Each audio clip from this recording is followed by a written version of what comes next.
जय बोलो गणेश महाराज की जय। जय बोलो गणेश महाराज की जय।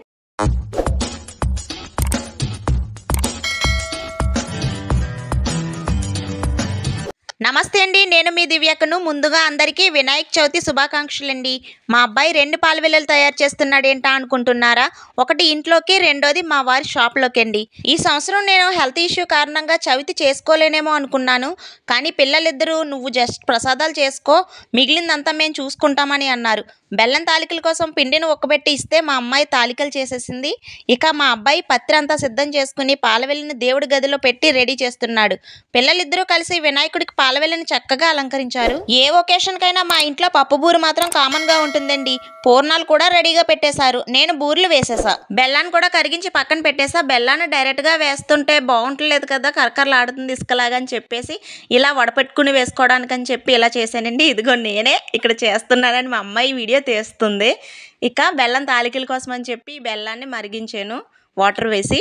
తర్వాత మా అమ్మాయి చేసిన ఉండ్రాళ్ళు ఇలా తాలికలు వేసి బెల్లం తాలికల్ని రెడీ చేసేసాను.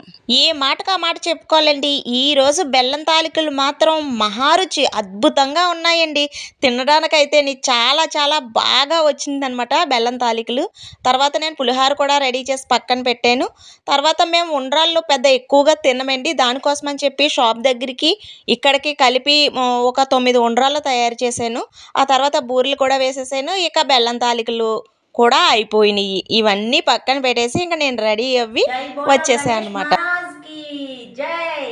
చూసారు కదండి, పిల్లలిద్దరూ దేవుడి గదిని ఎంత చక్కగా అలంకరించారో. నేను కేవలం ఇలా ప్రసాదాలు వండేసుకుని రెడీ అవ్వి మట్టి విగ్రహాన్ని తీసుకొచ్చి అక్కడ ప్రతిష్ఠించుకున్నానండి, అంతే. మొత్తం అంతా కూడా పిల్లలు చేసిందే. మన హిందూ సాంప్రదాయంలో మొదటగా ఏ విఘ్నాలు లేకుండా పూజించే దేవుడు ఉన్నాడు అంటే వినాయకుడండి. ఆ వినాయక చవితే నేను చేసుకోలేకపోతున్నానే అన్న టైంలో, బాధపడుతున్న టైంలో ఆ వినాయక స్వామి వారే పిల్లలిద్దరికీ కూడా ఇలాగా ప్రతిదీ చేయించేలాగా స్వామి తనే దగ్గరుండి నడిపించుకున్నట్టు నాకు అనిపించిందండి. నేను ఇంకా ఎప్పుడూ కూడా నండూరి గారి వీడియో పెట్టుకునే నేను పూజ చేసుకుంటూ ఉంటానండి. ఇప్పుడు కూడా అలాగే నండూరి శ్రీవాణి గారి వీడియో పెట్టుకునే నేను పూజ చేసుకోవడం మొదలు పెట్టుకున్నాను.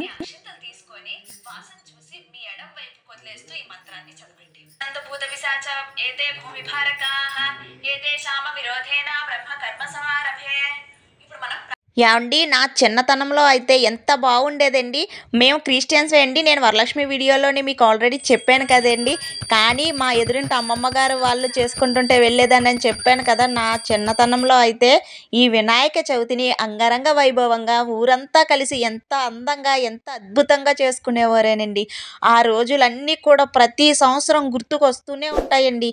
మీకు కూడా ఇలాగా ఆ రోజులు గుర్తుకొస్తూ ఉంటాయండి. అప్పట్లో పిల్లలు పెద్దలు అనే తేడా లేకుండా వినాయక స్వామి వారిని, చిన్న వినాయక స్వామి వారిని అండి బల్ల కట్టుకుని నిజంగా నెత్తి మీద పెట్టుకుని ప్రతి ఒక్కరూ ఊరంతా తిప్పి స్వామివారిని ఊరేగించి రామాలయంలో స్వామివారిని ప్రతిష్ఠ చేసేవారండి. 9 రోజులు కూడా పూజలు అంగరంగ వైభవంగా చేసేవారండి.